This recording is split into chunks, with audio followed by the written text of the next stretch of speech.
Court will come to order. It is Monday, March the 23rd, 2026. It's 9 o'clock in the morning and the Kerr County Commissioners Court is now in session. If you would, please stand for the prayer and the pledge will be led by Commissioner Holt. Bow your heads, please. Dear Lord, we want to thank you as we gather today for this Commissioner's Court, that we are guided by good intelligence and wisdom, and as we make good decisions today. We also want to pray for peace, but peace through strength. As we reflect upon Easter upcoming in a couple weeks before our next meeting, want to pray for some good rain, because I think we need it locally, and also continued prayers for all those that are suffering from the flood and from recent losses. It's in your name we pray. Amen. Amen. I pledge allegiance to the flag of the United States of America and to the republic for which it stands, one nation, under God, indivisible, with liberty and justice for all. Honor the Texas flag. I pledge allegiance to thee, Texas, one state, under God, one and indivisible. Please be seated.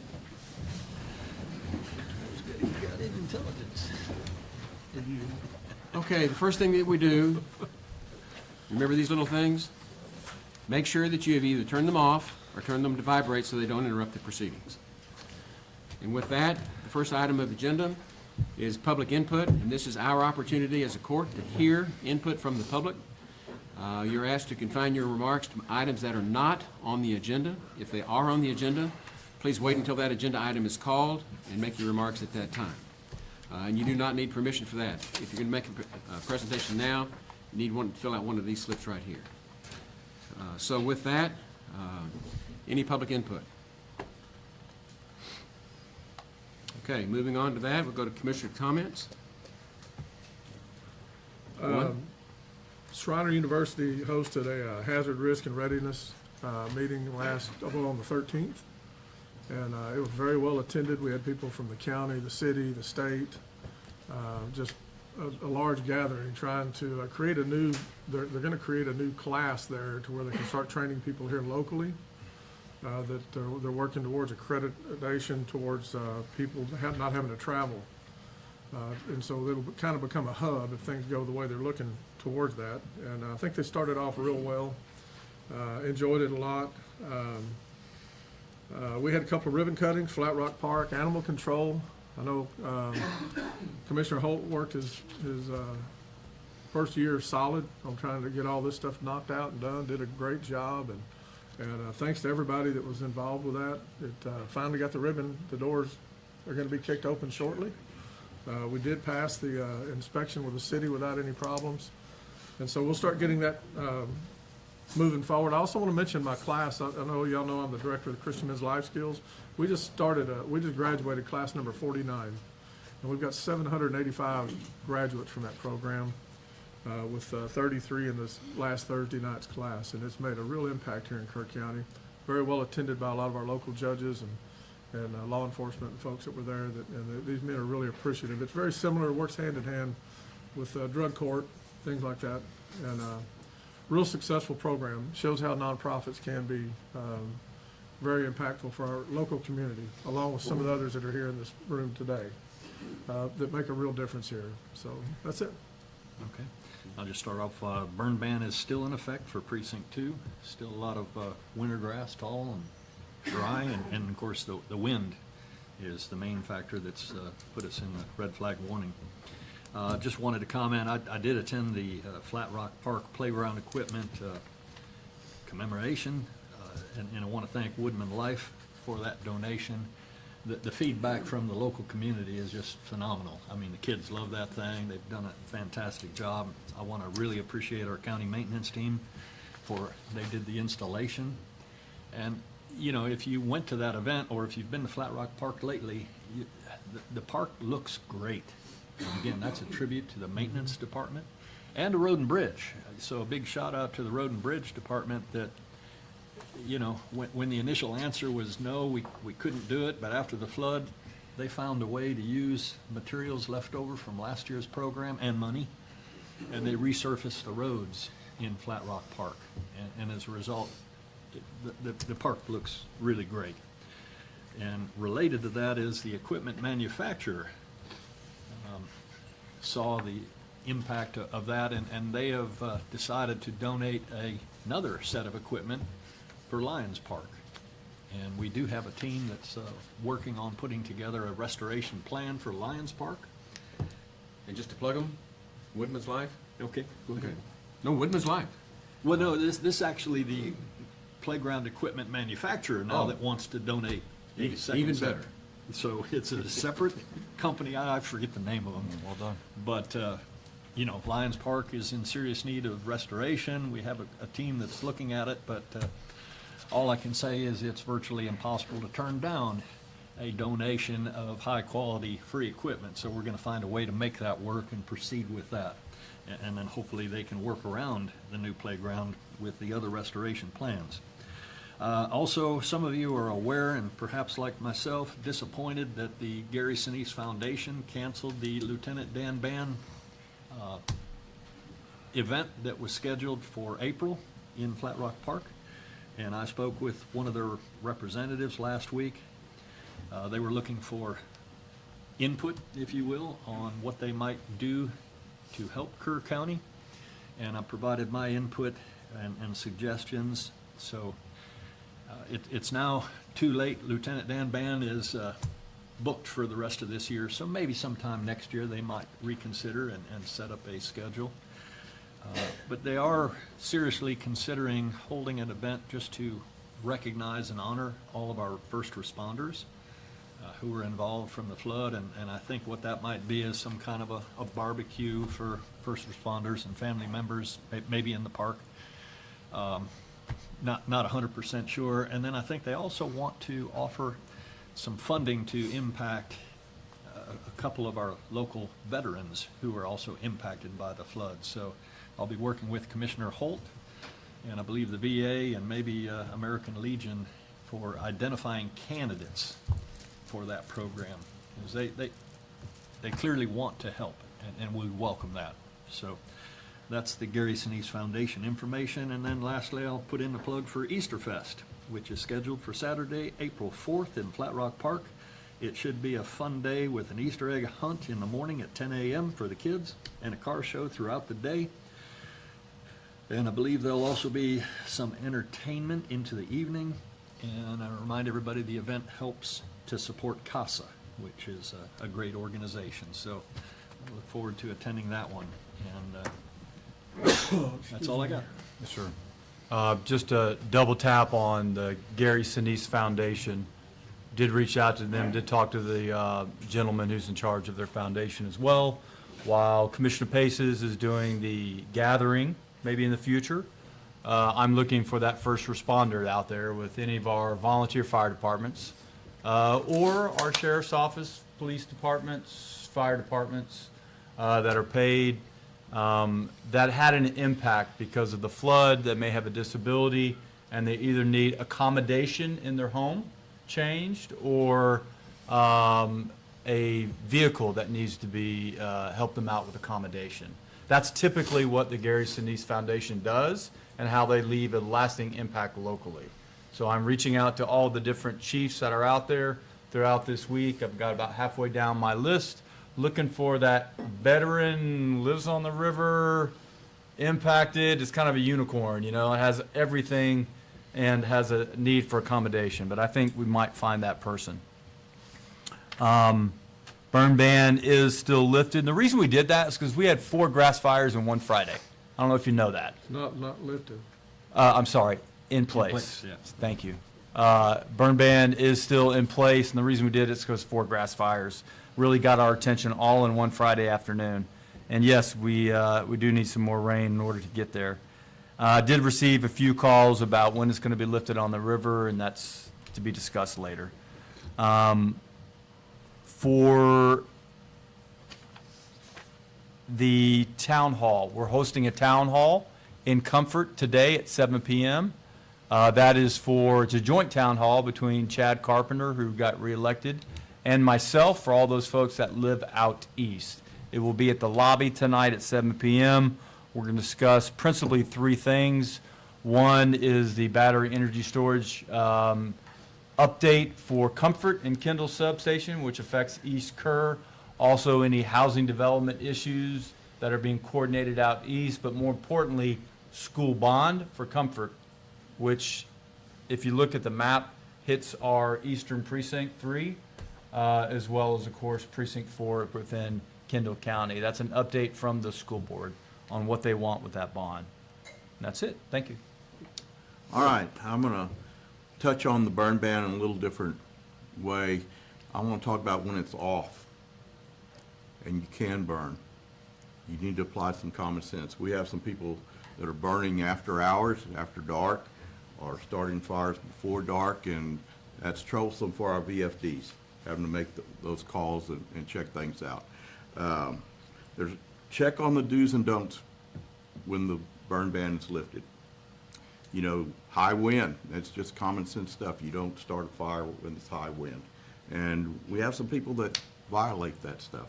So it's really frustrating for our VFDs. So think of those people that are volunteering their time and efforts. And it's expensive for them to run out there with a truck or something, with the fuel and everything else. So keep that in mind. One other thing, a request. The Legislative Investigation Committee on the camps and stuff is been set, but I think it's a travesty that our rep, Wes Verdell, who knows more about it than anybody else in Austin, has been left off that committee. I would encourage y'all to write letters, emails, phone calls to Speaker Burrows. Try to get that changed. He was boots on the ground here at the EOC, out in the field, everything during the flood and afterwards. And it just seems, like I said, a travesty that he hadn't been put on that committee. Nobody knows more about it than he does as far as the representatives. Ma'am? Excuse me, you can't interrupt, I'm sorry. That's okay. Speaker Burrows, Speaker of the House there in Austin. One other thing coming up is the West Kerr Chamber Banquet, April 9th at Moon Shadow. And I know they have tables and seats available. So if you're interested in that, contact the West Kerr Chamber of Commerce. And that's all I got. Well, I do have a couple things to bring up. One is we just had our Easter Fest Mass Gathering Permit Committee hearing. It's like a little mini trial with regard to get the mass gathering permit in order to have the Easter Fest out at Flat Park.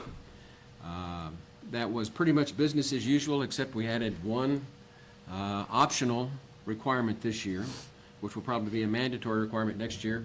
And I say probably because I won't be the one making that decision. He's sitting at the end of the table.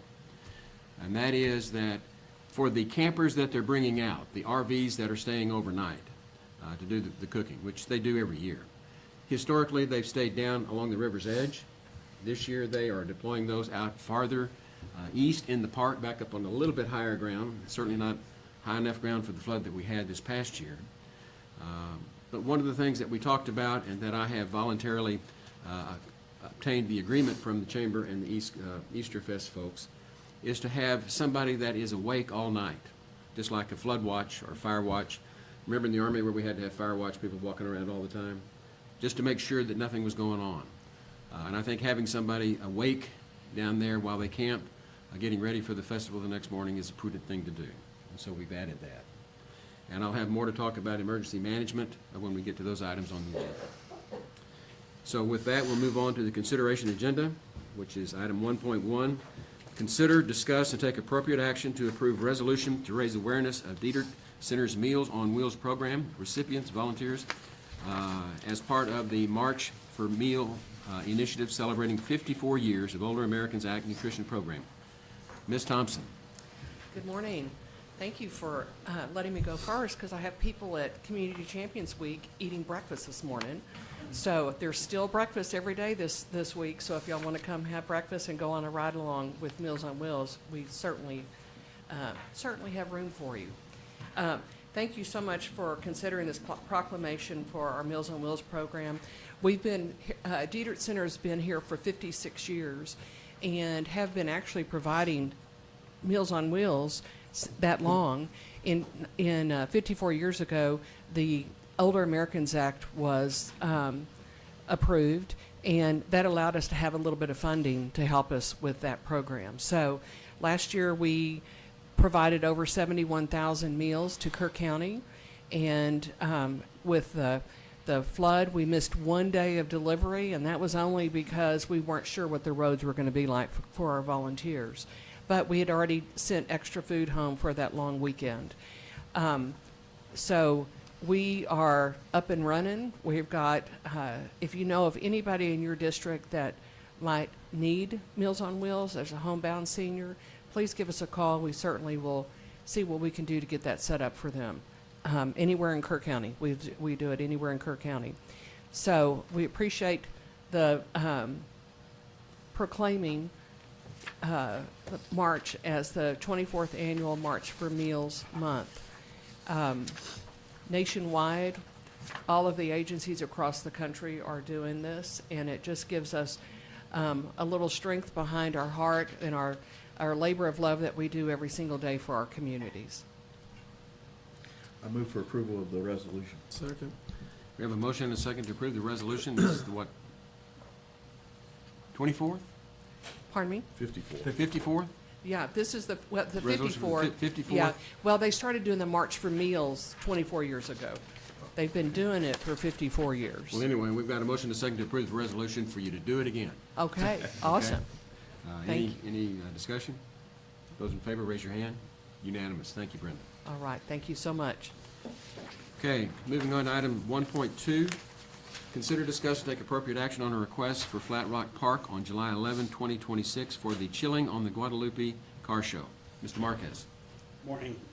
So this will be the second annual. Last year we were going to do it at Flat Rock, but everything happened, so we hosted it here outside the courthouse. We raised money, so all the proceeds go to the Texas Lions Camp. We'll have vendors, people come out of San Antonio, all throughout Texas. We had about 80 entries last year, so hoping to grow it and keep going. I move for approval. I'll second. We've got a motion and a second to approve Flat Rock Park use on July 11 of 2026 for the Chilling on the Guadalupe Car Show as presented. Any discussion? Those in favor, raise your hand. Unanimous. Thank you. Thank you. We've got a 9:15 timed item, and we are a little past 9:15, and that is 1.3. Consider, discuss, and take appropriate action to approve a resolution, May 7, 2026, as the 2026 National Day of Prayer, and approve the request to use the courthouse grounds on that day. Mr. Melton's not here, right? No. I'll make a motion that we do it. Where? I'll second. Who's here? He was here. Okay, well, let's see if he's outside.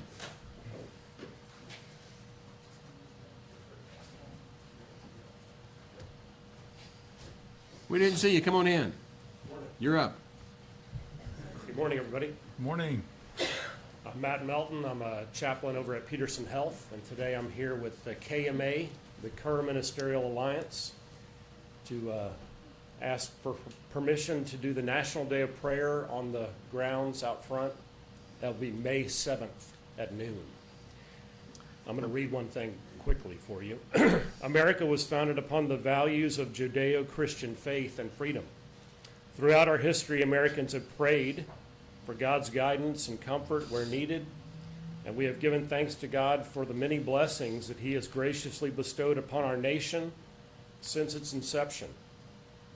The National Day of Prayer is a day set aside by Congress for all Americans to pray and to reaffirm the spiritual principles upon which this nation is founded.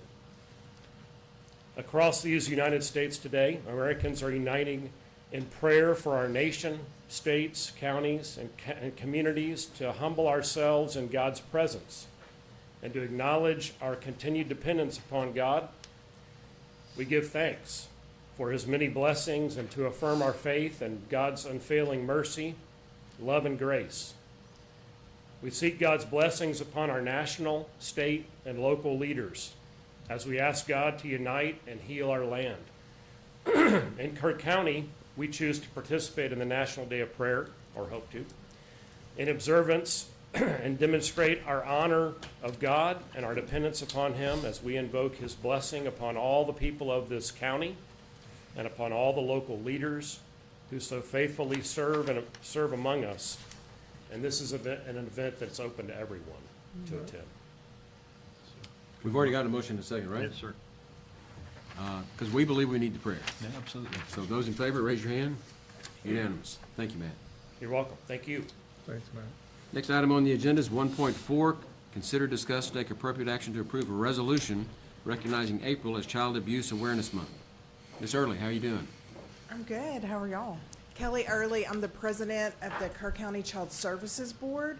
And I also have here today with me Amy Harden with CASA and Holly Pickett with Belong. They are partners with us in working with abused children in our community.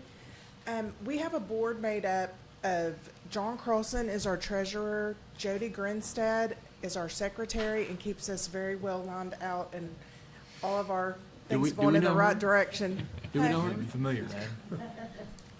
Brenda Hug, Tammy Paces, Verlene Wallace, and Amy Harden with CASA is on our board of directors. We're a board that was established under the family code, and we actually fall under Commissioner's Court. Most counties across the state have some call them welfare boards. We call it the Child Services Board. And so what we do is we work with Belong, we work with CASA, but we also work with the Department of Family and Protective Services to assist families whenever children are removed from the home.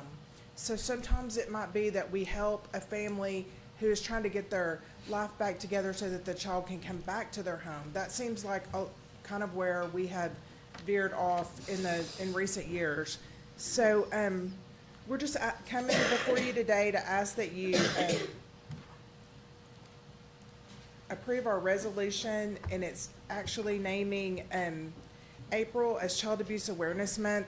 Across Texas, there were 51,985 children were confirmed victims of child abuse, which that's way too many.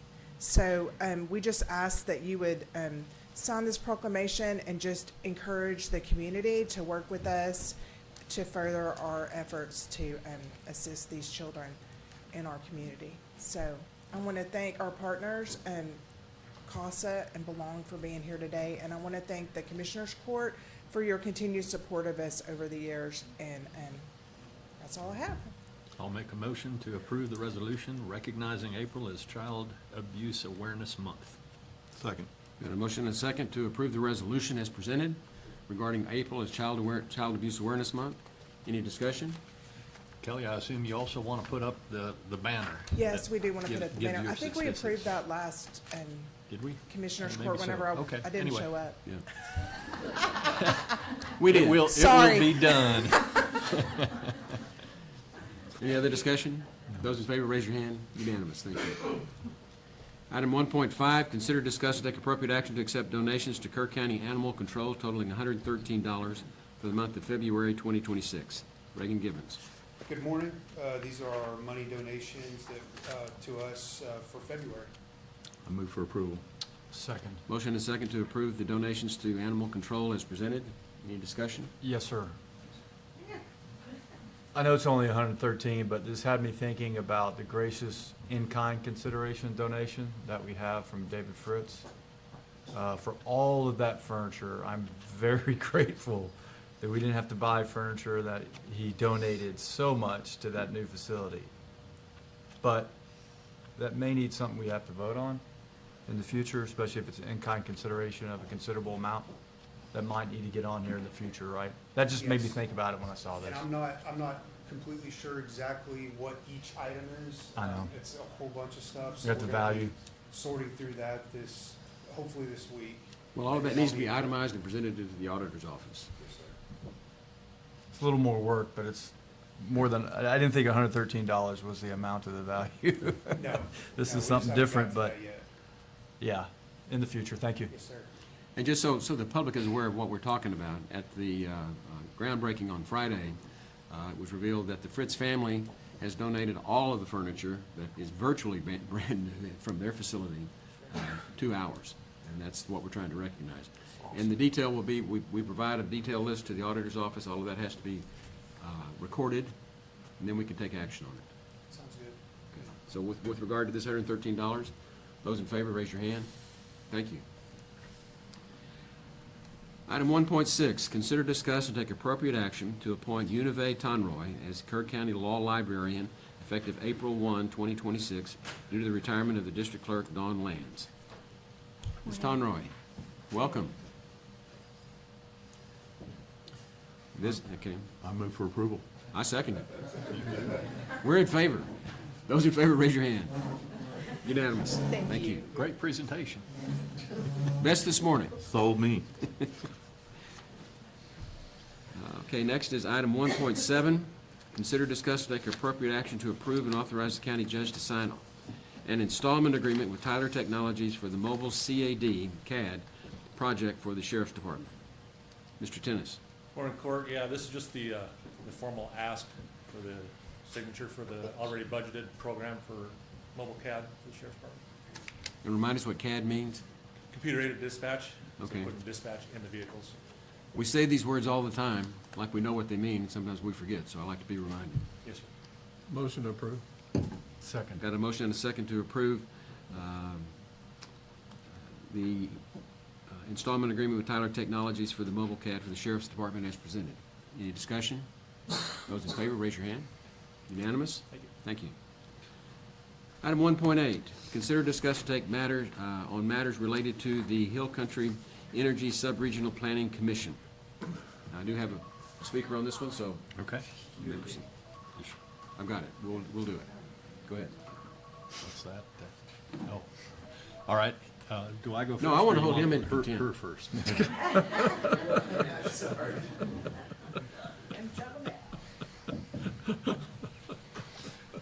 Sometimes we just Well- gotta laugh about it, you know?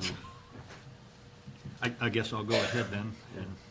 And anyway, in our last board meeting, we approved some amendments to the ILA and bylaws, and those have been forwarded on to our county attorney, and I'm working with Heather Stebbins to try to get those incorporated into the original Word document so that those can be brought forward to this court, and then obviously to the other two commissioner courts for final approval.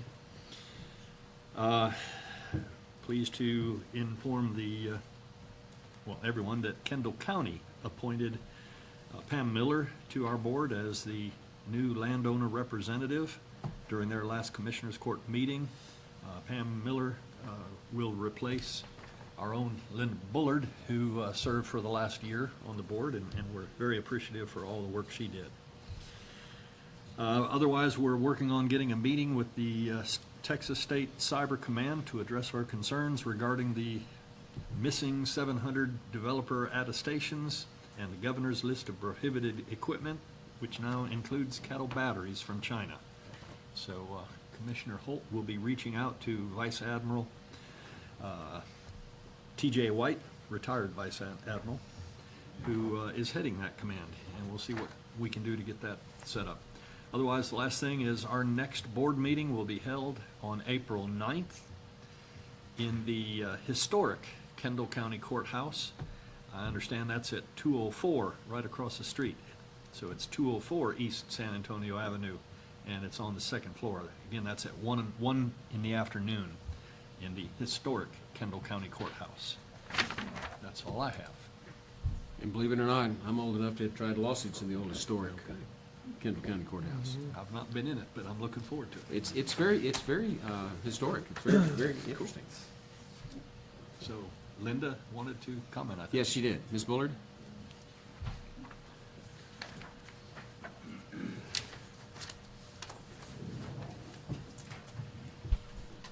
Thank you, and good morning. Linda Bullard, precincts 4 and 1.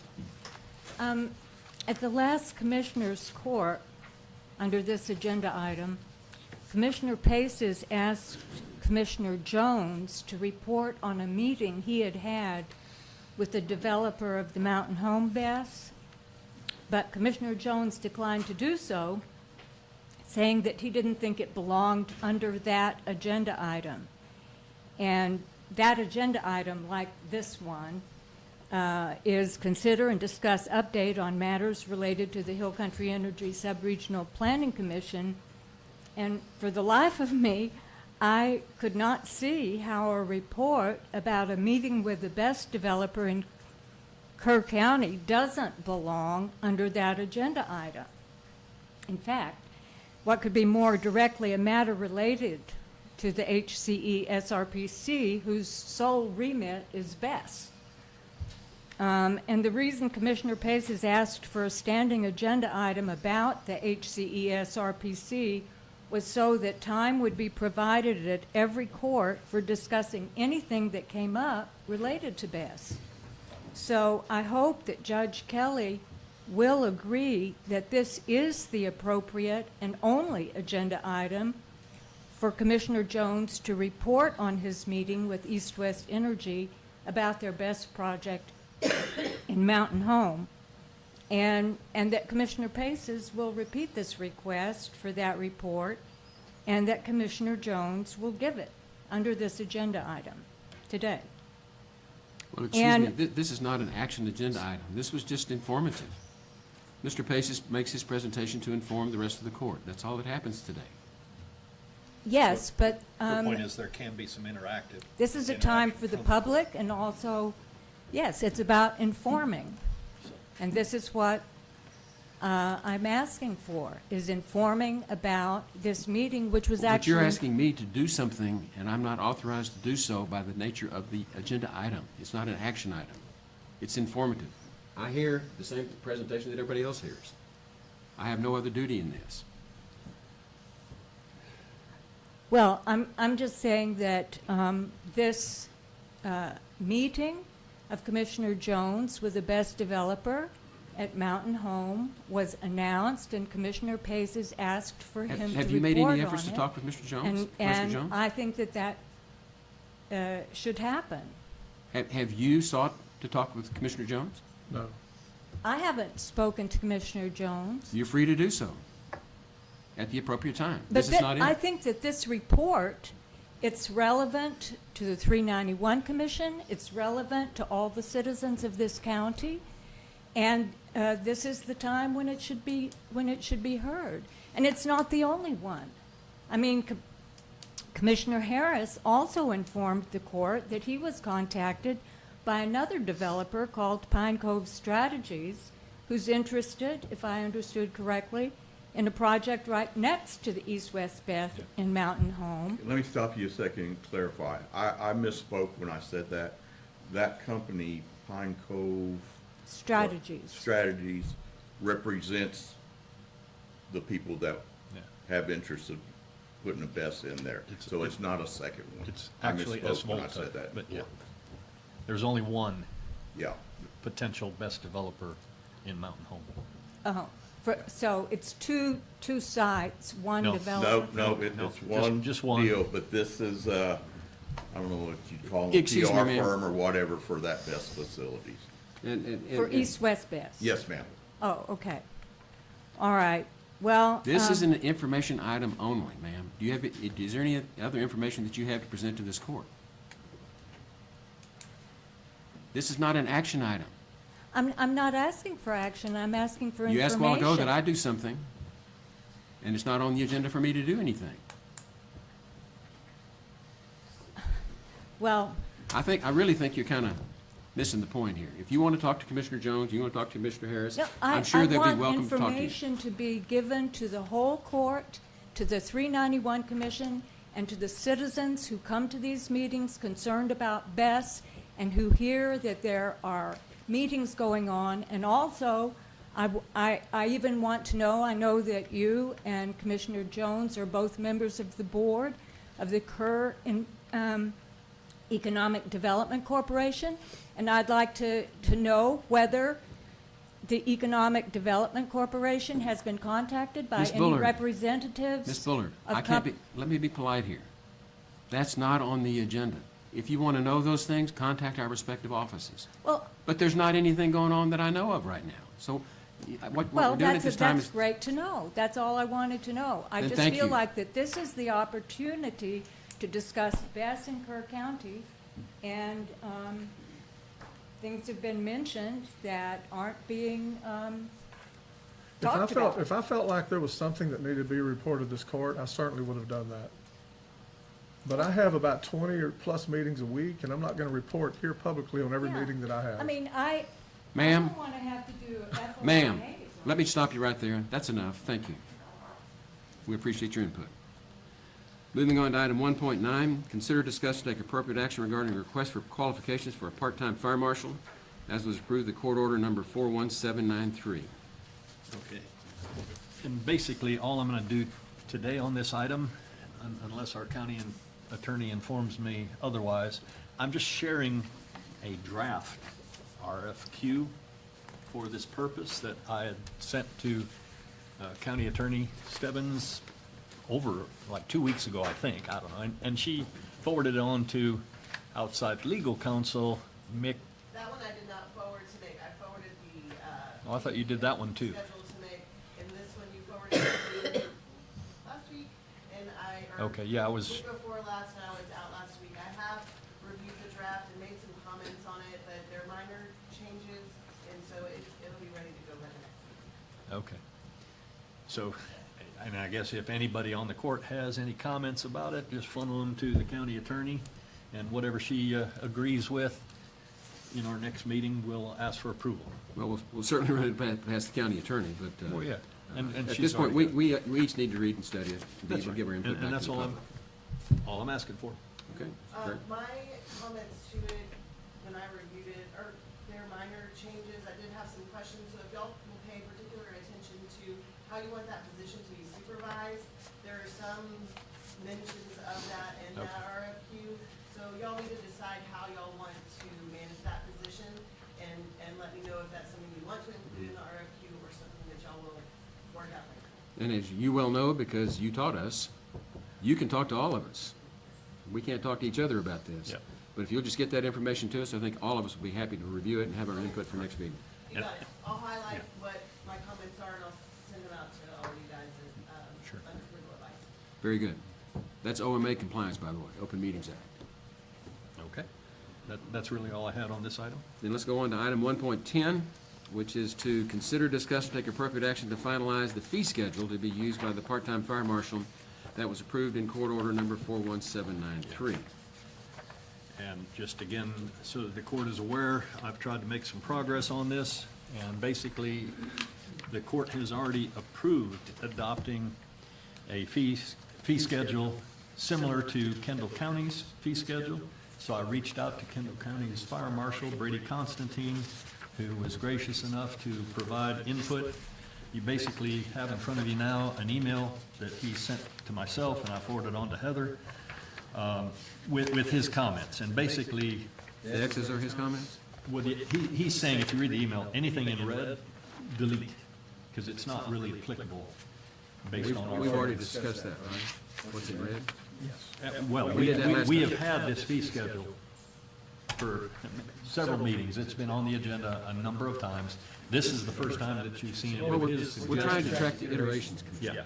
Yeah. I So- have a clean revised version from Nick that I'll go ahead and forward to y'all if you want to, after our break, recall this item so that you'll have some time to take a look at it. I've got a clean agreement Well- that you can get in front of you and you can take action on it. That'd be great. Nice to get this a little ahead of time. Yeah, I would like it ahead of time, too. Portion of that, it was, Nick was working on it when I left for vacation. Because I was out last week, it was not given to Jody for the agenda posting.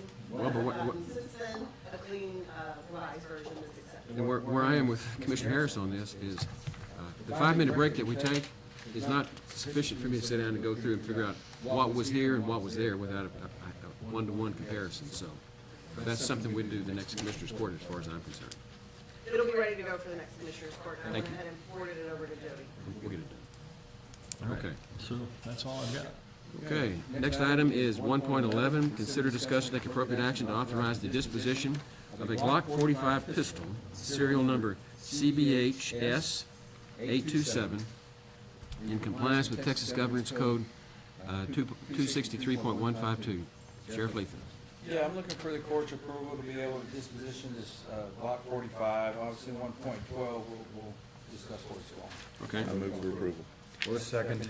Got a motion and a second to approve authorizing the disposition of the Block 45 as presented. Any discussion? Those in favor, raise your hand. Unanimous. Now we move on to 1.12, which is to consider, discuss, and take appropriate action to authorize the sale of one surplus firearm to honorably retired law enforcement officer William Dub Thomas. The specific firearm is the officer's service weapon, Glock 45, serial number CBHS 827. This request is made in accordance with the Texas Government Code, Section 614.051, which allows the purchase of a firearm by an honorably discharged a retired law enforcement officer. The purchase price will be $100 and does not exceed the fair market value of the value price. Sheriff. Well, the cat's out of the bag, Doug. I don't know if you knew or not, but I mean, I was hoping but anyway, yeah, this is for Dub, since he's honorably retiring. I know the weapons mean a lot in their badge to these officers, so looking for y'all's approval to be able to sell that to him for his honorable retirement. Well, as his supervisor, There you I go. move that we authorize the sale of the Glock 45 to Dub as presented. Awesome, Doug. Those in favor, raise your hand. Unanimous. Thanks, Sheriff. Thank y'all.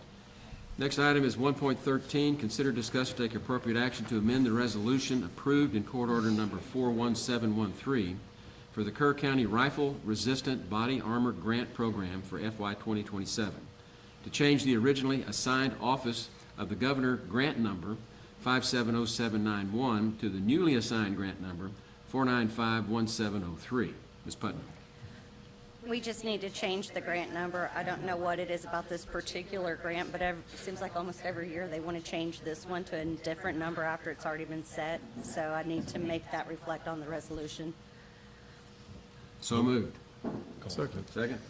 Got a motion and a second? This seems to be very minor, but something we have to do. They want it changed, so we have to change it, and it helps Understood. everybody else track it. Understood. Those in favor, raise your hand. Unanimous.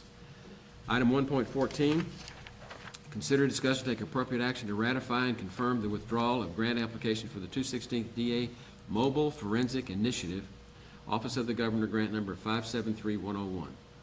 Ms. Putnam?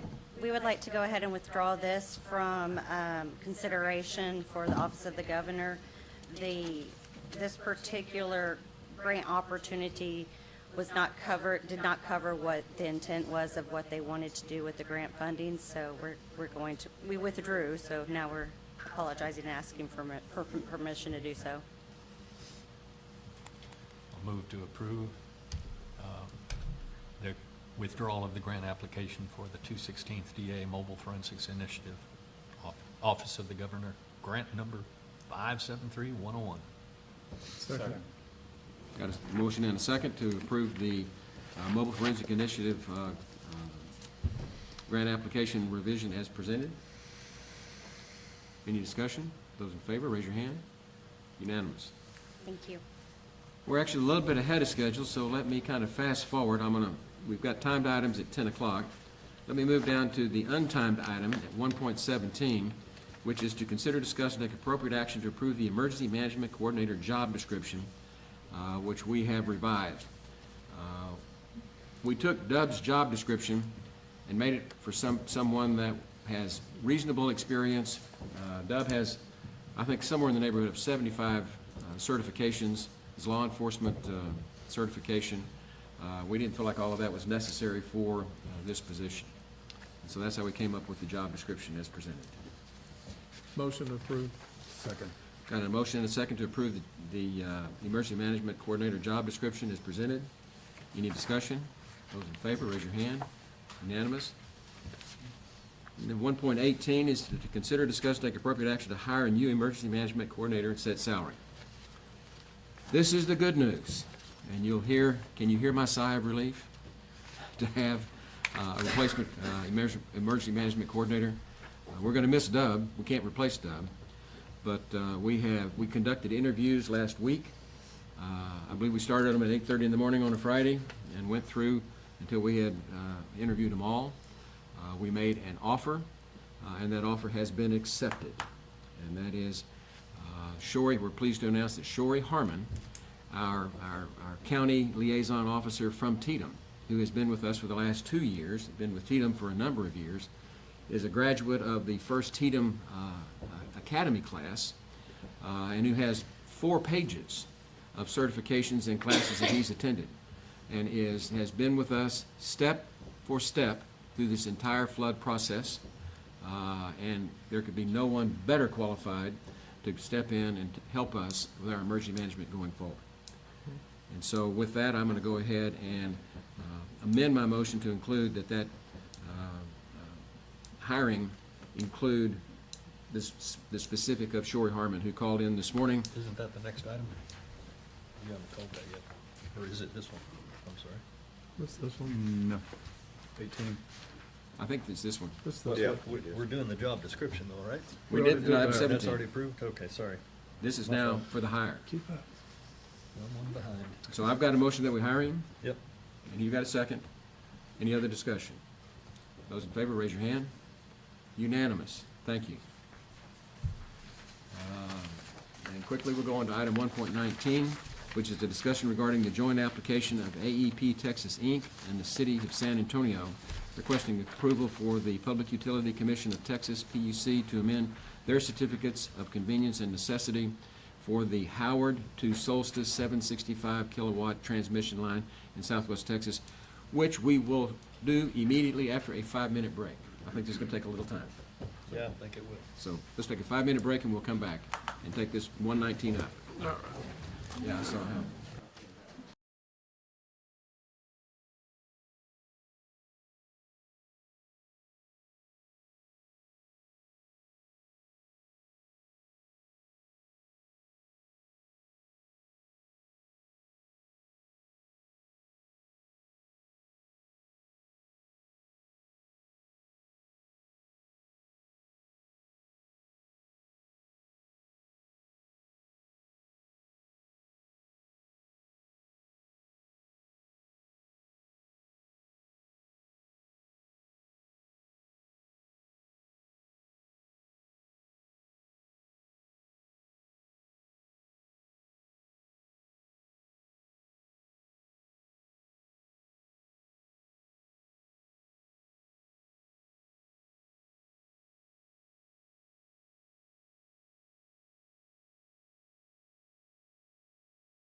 Court will come back to order.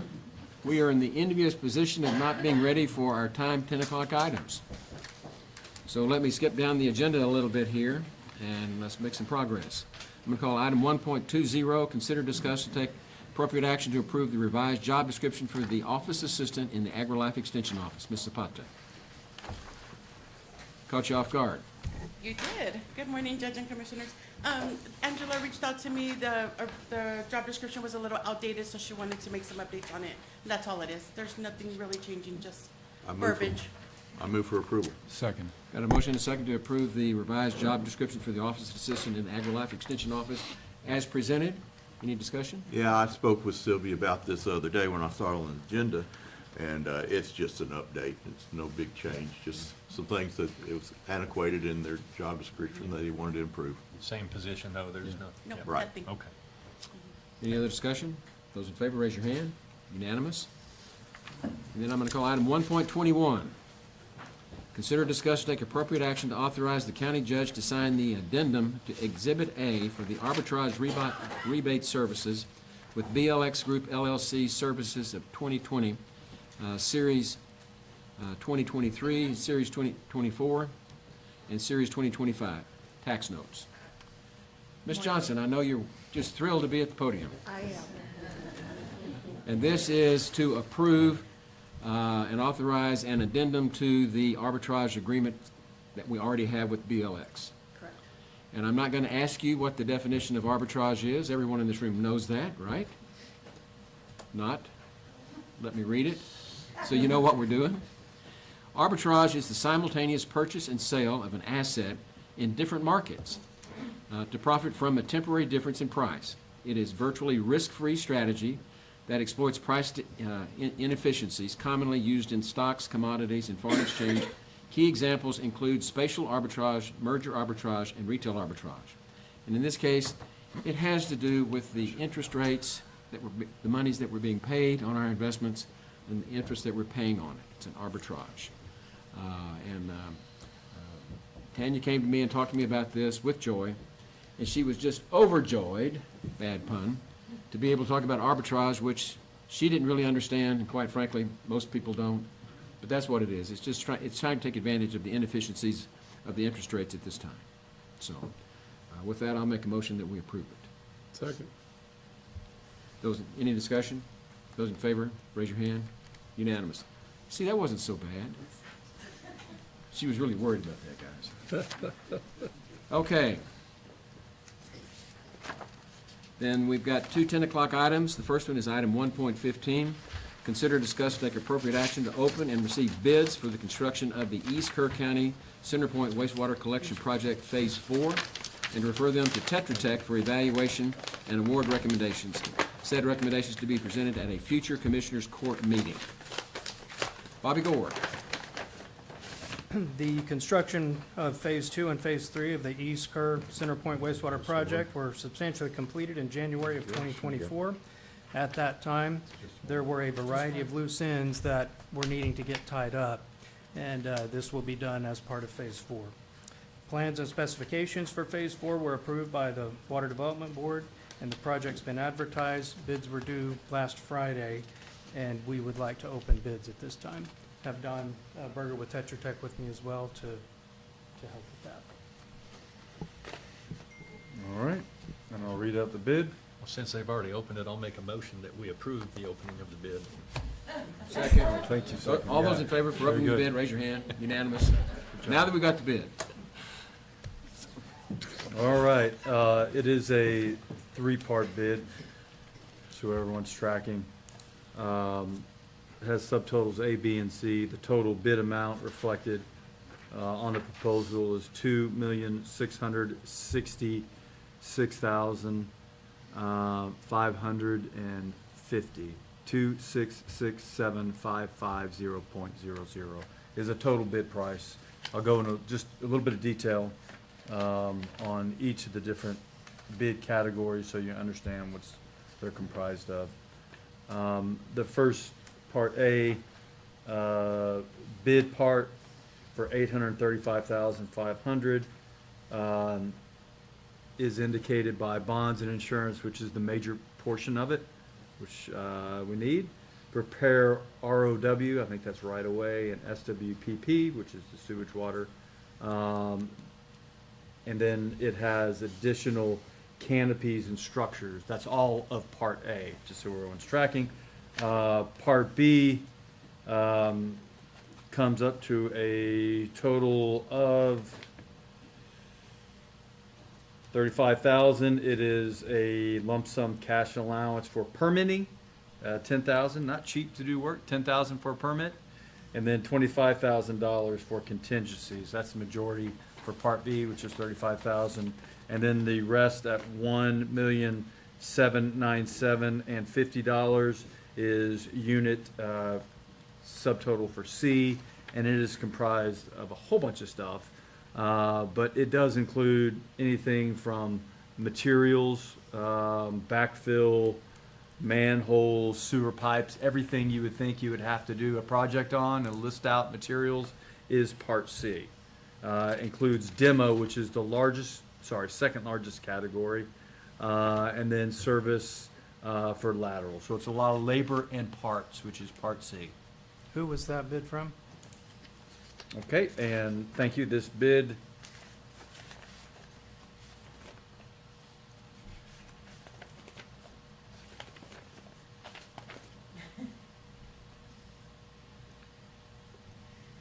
I want to say that's Oro, but it's not. It's QRO, Chromex.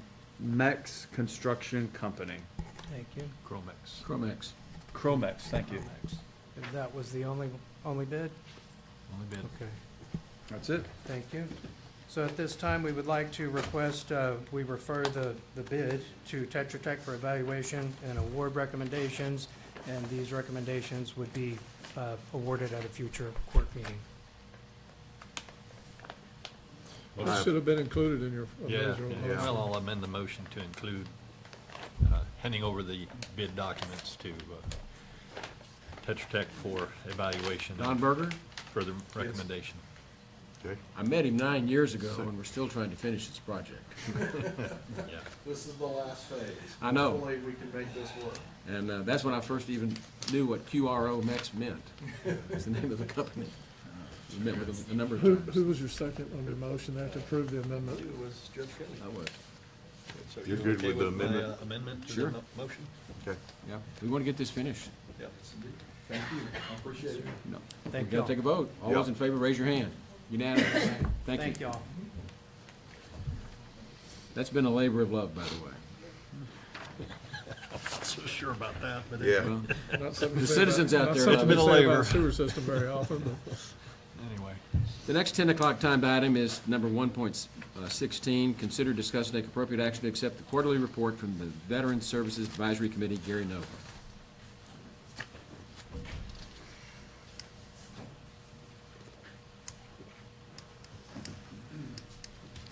Morning, I'm Gary Noller, 140 Ray Drive in Center Point. I also have Vicki Marsh here this morning from the committee, and Jenna Sanchez, the Veterans County Service Officer. Veterans Committee has met with Jenna several times over the last period. She did prepare a very extensive annual report back in January or early February, which I hope all of you got a copy of. I have it on my desk at home and was going to bring it, but I didn't. So I won't have to cover much on that. But as we were sitting outside, Jenna brought a little diagram here, a histogram. This was prepared by the Texas Veterans Commission.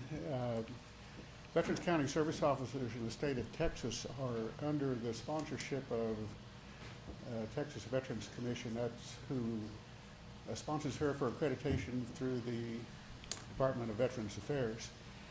They ran a 5-month survey here on the amount of money coming into Kerr County for veterans, and that's disability benefits. It's also for DIC, which is indemnity compensation for dependents, pension, which is not service-connected, and then pension for dependents. And the thing to note that I noted here is it includes Jenna and Chase, but also the TBC employee that's at the Kerrville VA hospital. And it shows an upward trend over that 5-month period. And it received good comments through the Texas Veterans Commission, their head of the benefits department, as to a good example of what can take place when you have your service officers out there really doing the job they're supposed to be doing. But it's not all about money. There's some other things, and one thing I want to tell you about recently, Jenna sponsored an activity out at the Kerrville VA. The Kerrville VA here has what they call a community living center, a CLC. That's basically a skilled nursing home for veterans. You have some eligibility requirements to get in. So you do, I think, 70% disability rating to get in. Most of the veterans out there are wheelchair bound. They live there 24 hours a day, 7 days a week. Some of them have families, some of them don't have families. Most of them get bored pretty easy and need things to do. So Jenna set up a fun day, held it out in the auditorium, and featured games they could participate in, play bingo. They could also had some craft work they could do, and just socializing. And Mark Del Toro went out with his trailer and grilled hamburgers and hot dogs. So they got a meal out of it. And I don't know how often they get hamburgers and hot dogs cooked outside, but I know that they certainly appreciate hamburgers and hot dogs that were served that day. And I know Commissioner Holt was out there, and he might be able to attest to the success of that event. Coming up is going to be Memorial Day, and Jenna is already working on that. She's showed us some of the plans that she has coming about. Again, that'll be held out here on Memorial Day, which on the courthouse grounds out here near the memorial. And a couple other things I'm going to kind of roll into one topic here is Veteran Service Advisory Committee saddened to learn of the passing of Charlie Hastings. And Vicki and I went out and talked to Charlie several months ago with regard to the construction of the Freedom's Path apartments, because there seemed to be some hang up with the city that on water line. There's a common water line, or there's going to be a common water line that connects between the new animal shelter and the Freedom's Path apartments. If you were out there the other day or at any time to see the animal shelter, if you look across the fence into the VA property, you see they have built a pad up there and a bunch of bulldozers and trucks running around. Well, that's the new Freedom's Path apartments. And one of the engineering considerations is that you have water loops. You don't run water down at the end of the line and stop it. So it came up to the city basically needing to approve this construction facet, and for some reason or other it was kind of being held up. So Vicki and I went out and we talked to Charlie, and Charlie said, well, we have no problem with that. That was 10 o'clock in the morning. At 3 o'clock in the afternoon, we get a message from the city, everything had been taken care of. So I think that's an example of how Charlie worked. Is he probably could have said, you know, that's not my problem, it's the city's problem. But Charlie looked at it and said, I can solve this, I can help solve this, and he knew who to call and how to get it done. So we appreciate that. We also appreciate the work that he did on Freedom's, or the Veterans Pathway down at the lake. He told me that was one of his proudest achievements, and I kind of wondered, well, that's saying quite a bit. I know he was instrumental in that thing getting done, and we appreciate that from him also. Just to kind of finish up a little bit, Freedom's Path has been under construction. They started sometime, I think, in early February. They gave it a 10-month construction schedule, which we know how that works. It might work if we don't get any rain, but we need the rain. But that's going to be a 55-unit housing complex. It's going to be next to Freedom's Path 1, like I said, across the fence from the animal shelter. It's going to be geared towards veterans, and low income and senior also kind of plays into it, but they are going to have some market-based units out there, so people can have to, some people that have excessive income to get into the low income can still live out there. It's a good thing for veterans, it's a good thing for the VA, it's a good thing for the city of Kerrville. As everybody knows, the housing is such a hard thing to come by these days. I bought a 960 square foot house in 1976 and paid $30,000 for it. Probably the best buy I ever made in my whole life. But young people can't get that today, and it's just as hard for renters. So we're happy to see that move along, and certainly appreciate the county's work with the contractors on that water line. It's going to connect. So we'll keep you updated on that as things change. Did he? I would just like to add that Gary wrote a wonderful article that appeared in the Kerrville Daily Times. If you go to the podium, everybody can hear this. Our esteemed author. Gary wrote a wonderful article that appeared in the Kerrville Daily Times, all about veteran care. And our focus is, we're on another thing, we're on Hill Country Veterans Council. We focus on making sure that the VA has the appropriate services and staff for us. But in his article, he covered all about South Texas Veterans Health Care System, which people really don't understand. But it's a wonderful article, it's expansive, and he was going to mention to you that the VA is going to build another outpatient clinic that will be in Bernie. And it will have some, this will be in 27, and they have the site and everything all established. But it will have MRI, which is great for us because otherwise we have to go down to Audie Murphy to get MRIs. And it's going to have a good mental health clinic, a great pain clinic. They have a very small one now, so we'll have that. And it's just going to be an enhancement for all of us. And we'd much rather go to Bernie than go to Audie or out to Northwest. So I just wanted to put in a plug for Gary because that's a great article and it explains a lot of things you never see, you don't know. And our veterans don't know these things, so it's good. And he's a good writer, and we're glad to have him. Thank you. Thank you, Colonel. Anything else, Gary? Well, as I was back there, Jenna came up with that report I left at home, and I'll just read one number here. Is the primary duty of the county, Veterans County Service Officers to help veterans claim their benefits with the federal government, particularly, but it could be otherwise. And that usually comes in the form of disability pay or pension or dependents. And for the calendar year 2025, all of that money added up, which is the 1 year of monthly pay plus any retroactive pay, $5,747,000. $5,747,000. So that's quite a chunk for 1 year, and that's what we wanted to see, and we certainly appreciate that, and always appreciate your support of the Veterans County Service Office. Thank you. Move to approve the quarterly report. Second. Got a motion and a second to approve the quarterly report from the Veteran Services Advisory Committee as presented. Any discussion? Good job. Good job. Those in favor, raise your hand. Unanimous. Thank you. Okay, I believe that concludes the consideration agenda, except for the one item that we passed. Let me go back to it, which is 119. discussion regarding the joint application of the AEP Texas, Inc. and the City of San Antonio requesting approval for the Public Utility Commission of Texas to amend their certificates of convenience and necessity for the Howard to Solstice 765 kilowatt transmission line in Southwest Texas.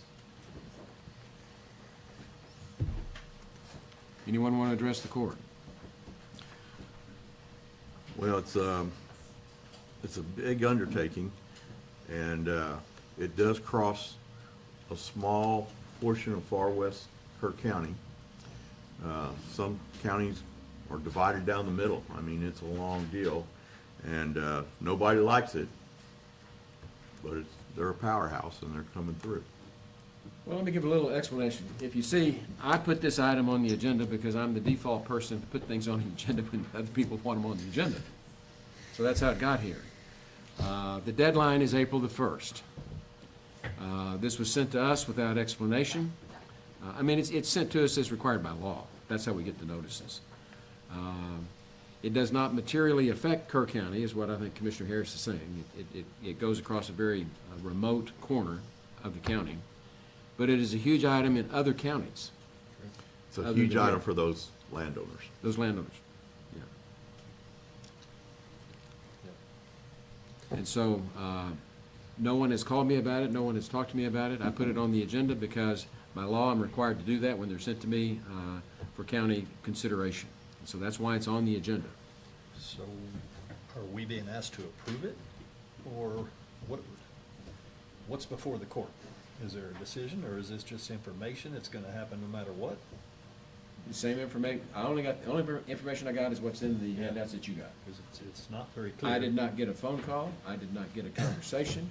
I did not get anything other than this is something that has a deadline of April the 1st, and it affects Kerr County, so I put it on the agenda, and I have absolutely zero input on what to do with it. And they require signature just from you, Judge, or from the? It's from the county. Well, my signature, but I sign it for the county. Okay. Well, in general, I'm opposed to it, so I won't vote to authorize you to sign it, but that's me. Well, at this, I mean, I hear you, and I think it's a conundrum for all of us. And what do we do with something like this that can be a material effect to at least a few citizens in the county who have not expressed any opinion one way or the other? Do we pass on this? There is an April 1 deadline, I can tell you that. Yeah, but it's not technically on the agenda for us to authorize you to sign it anyway, right? Yes. Yeah, it's actually just a discussion. They're asking, requesting approval. Well, It's the request for the approval it's that. their request, but we didn't talk about granting an approval in the agenda item, so technically, Well, this is kind of an example of how disconnected sometimes state government and county government are. I know everybody thinks they jingle our phone every day and tell us what's going on, and they don't. We learn about this, you get official notices that arrive in the mail, and I walk out to Jody and say, "What is this?" And she looks at me and she says, "I don't know. You can read it too." But that's what we've got here. yeah. So we understand from a legal perspective, certificates of convenience and necessity, that sounds a lot like giving them authorization to go for eminent domain, or am I reading too much into that? No, I think it's the right of way, probably. Yeah. Yeah. They've got to bring Which that they- line across that Which corner they of will Kerr need County. eminent domain I mean, to that's- secure. I can't say that for a fact, that's just my Yeah. conclusion as to what I think they're asking for. And the thing which having spoke to Wes Friedel about this previously, you've got a lot of other landowners in the hill country that are very upset about this. And, you know, when I went through his hometown, there were signs up everywhere about stop 765, you know, and there's a large campaign going on about that right now. It is, yes, it is minimal impact to us. Definitely a fight throughout the hill country, and there is a lot of concern, primarily because they're not going over the same transmission line path of the 345s. Right. They're taking new paths, and we were all sent that, and I mentioned it previously, because it's important that we study the impact. Yeah, I agree, it's minimal impact for us, but for the hill country, Well, this one, significant. Correct. I spoke to Representative Verdell yesterday afternoon, trying to get more information about this, and, you know, he pointed out that this is just one of the lines. There could easily be others that will come through the hill country. And I believe he will be asking to be on our next court's agenda to talk about the 765 kilovolt transmission lines in general, and to suggest that we form a 391. I'm not sure who we would form it with, or just add it to the existing 391 in an attempt to push back on some of this stuff. I don't think we can add it without changing the scope to Well, 391. you would have to. Yeah, I agree. with Yeah. you. Yeah. But anyway, Well- anything can be done, and I think he wants to be on our next court agenda to talk about it. And I've had a conversation with one landowner, and they virtually don't like it, of course, but they know it's coming through.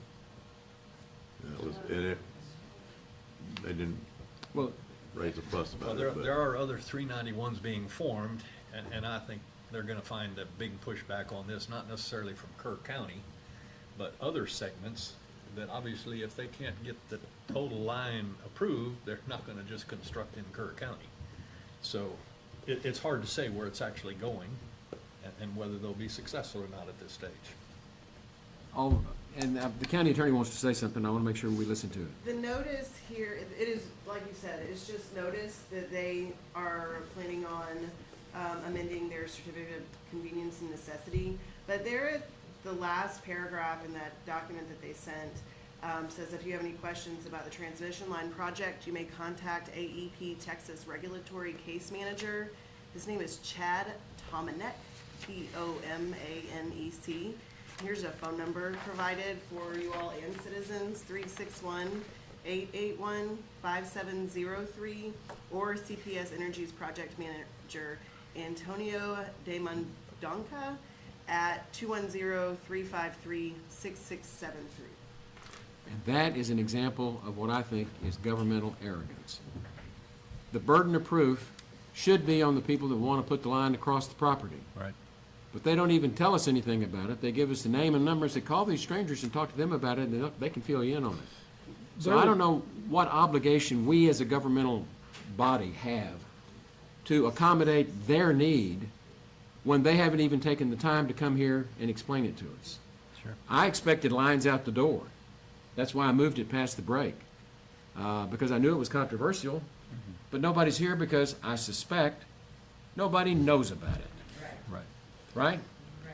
So what are we expected to do as a governmental body? Well, I think at some point, at least today, if we don't take any action and we just pass this until we know more about it, which seems to be the prudent approach to take, maybe somebody will jingle our phone and come tell us what it is they want from us. Well, in addition to the numbers that county attorney gave out, there's also a PUC's customer assistance hotline at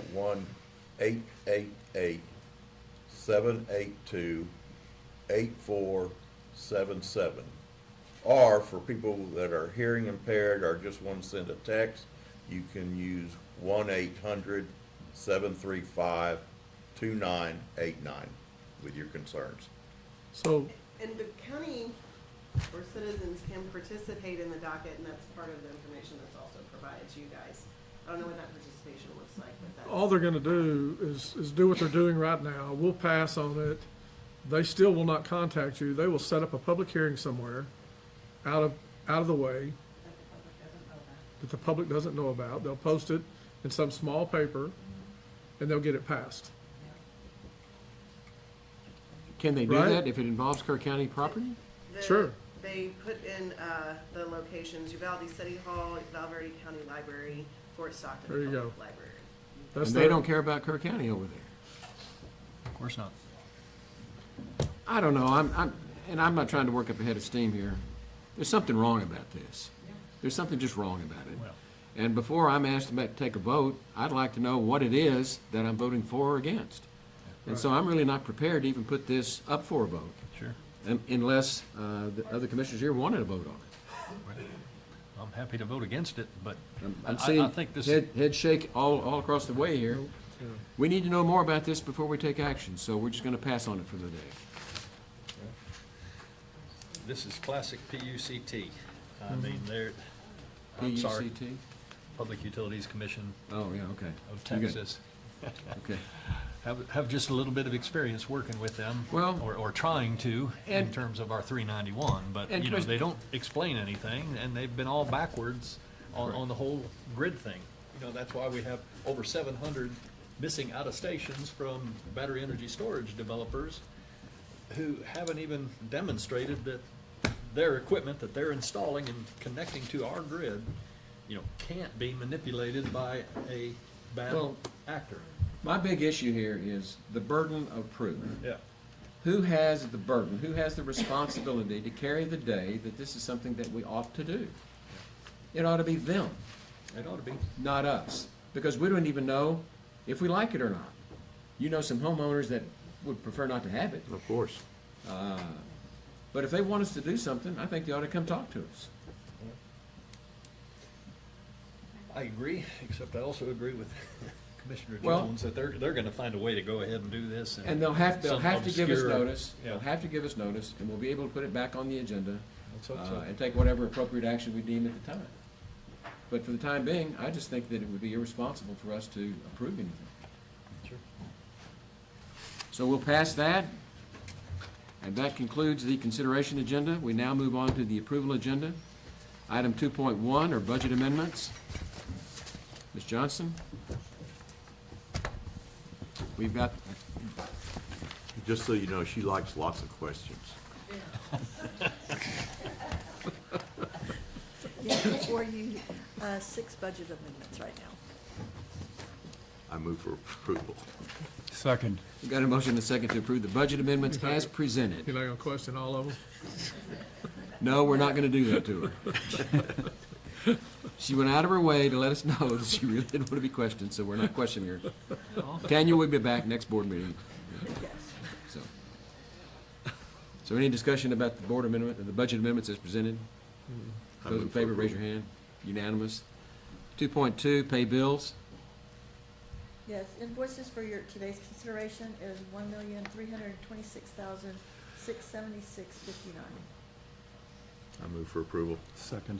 We got a motion and a second to pay the bills as presented. Any discussion? Those in favor, raise your hand. Unanimous. 2.3, late bills. Yes. We have 2 late bills for a total of $637.70. I move for approval. I second. Got a motion and a second to approve the late bills as presented. Any discussion? Those in favor, raise your hand. Unanimous. 2.4, auditor reports. There is none. Okay. Thank you, Ms. Johnson. You've done very well. We'll move on to 2.5, which are accept monthly reports. Yes, for January 2026, amended Environmental Health and Animal Services, Director Reagan Gibbons. For February 2026, County Clerk's Office, County Clerk Nadine Alford. Environmental Health and Animal Services, Director Reagan Gibbons. District Clerk's Office, District Clerk Dawn Lance. Justice of the Peace, Precinct 2, Justice Court's Activity Detail Report, Judge J.R. Horn. Treasurer's Office, County Treasurer Tracy Sullivan. I move for approval. Second. Got a motion and a second to approve the monthly reports as presented. Any discussion? Those in favor, raise your hand. Unanimous. 2.6 are court orders. I have reviewed the court orders number 41812 through 41828 from the March 9th meeting, and they seem to be in order to me, and I make a motion that they be approved. Second. Got a motion and a second to approve the court orders as presented. Any discussion? Those in favor, raise your hand. Unanimous.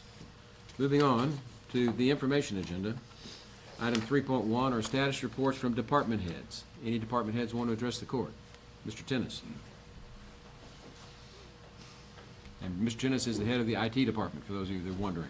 Yes, sir. Hello again. I just wanted to kind of give a quick update on a cyber attack that happened here just a couple weeks ago.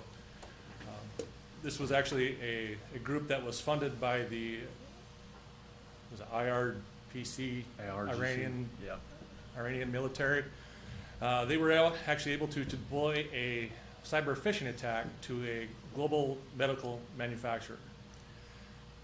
This attack allowed global administrative credentials to be utilized to enter into their network and delete, not phish or ransom, but completely delete their entire Active Directory structure. All their users, all their data, all that stuff is gone. And not just the corporate data, also personal data that was stored within their networks. So this was a targeted phishing attack that came through an email. The user clicked on the link, put in his credentials, and allowed this cyber team to get in and basically destroy their entire corporate network. They did not have phishing, or they did not have MFA, multi-factor authentication, deployed. And yeah, it made the news about 2 weeks ago, but that was that's a huge part of why we do the phishing campaign here locally. When we started, our first scores were in 50%, 45 to 50% vulnerable. Today, actually this morning's report was at 4.9%. So yes, I know those emails are annoying and cumbersome and a pain in the rear, but this attack proves exactly why we do that kind of stuff. So with that, I will open it up to any questions. 2 questions, Corey. What organization was successfully attacked? I'd rather not Okay. discuss that. I can talk to you offline and we can That's talk fine. more about that. So the only other question is, did the same attack come to Kerr County? No, we were not hit. We were not targeted. But we I- are, Yeah, I we know are under weren't hit, constant but bombardment. whether we were of- targeted or not, I just wonder if anybody got the same email kind of thing and We have not seen did anything not to click on suggest it. that. However, with our new email security program that's in place, Yeah. in the last 3 weeks, we've been targeted 185 times. So we're taking steps to protect ourselves. Right. And to Very hopefully avoid something like that. With MFA, most of the users within the courthouse now have been set up with MFA. The animal control building took a lot of our time. So starting again this week, we'll start redeploying, trying to get through the rest of the county. We figure we've got about 80 to 100 hours, man hours, to get the entire county outfitted with MFA. So hopefully we'll have that done by the end of May. And thank you for the update today on that, but also the work you did at animal control as you briefed me during the opening ceremony of the building.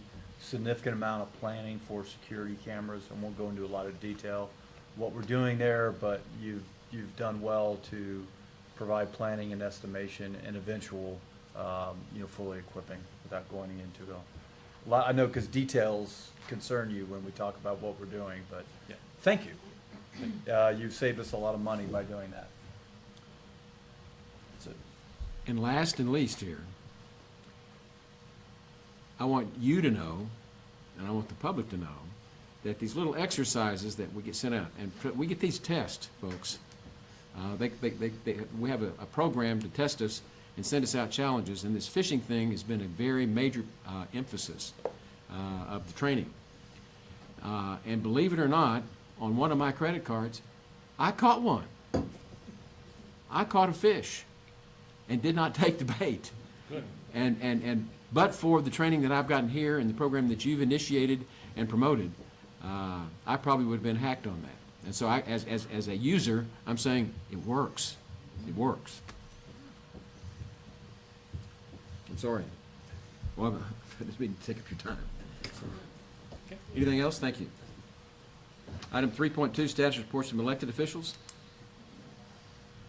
Okay, saw two passes there. 3.3, status reports from liaison commissioners. One, Just Headwaters went to their meeting last week. Great meeting.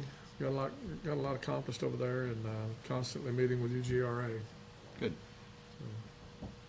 nothing. Okay, three, Nothing is previously briefed. good. Not Do we have anything for executive session? No, sir. There being no further business before the court, we are adjourned. Oh my gosh, two two in a row. meetings in a row.